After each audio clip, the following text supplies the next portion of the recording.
இன்றைய கிறிஸ்துவ உபதேசங்களில் 3 காரியங்கள் கலந்துள்ளன. தேவனுடைய கற்பனைகள், மனுஷனுடைய பாரம்பரியங்கள், பிசாசின் உபதேசங்கள்.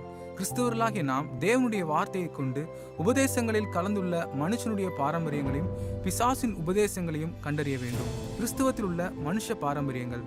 பாரம்பரிய சபைகளில் காணப்படும் சிலை வழிபாடு, மரித்தவர்கள் வழிபாடு கிறிஸ்தவத்துக்கு எதிரானது. கிறிஸ்துவின் பிறப்பை வேதம் ஒரு பண்டிகையாக அனுசரிக்கவில்லை. ஈஸ்டர் என்ற வார்த்தை வேதத்தில் இல்லை. நல்ல நாள் பார்த்தல், குழந்தை ஞானஸ்தானம், லெந்து நாட்கள், ஆசீர்வாத தட்டு, மரித்தவருக்கு 40 நாள் ஜெபம், மத்தேயு 15 அதிகாரம் 9 சொல்கிறது, மனித உபதேசங்களில் ஏன் வீணா எனக்கு ஆராதனை செய்கிறீர்கள் என்று. கிறிஸ்தவத்தில் காணப்படும் பிசாசின் உபதேசங்கள். வேத வசனத்தை தவறாக பிரசங்கித்தல்.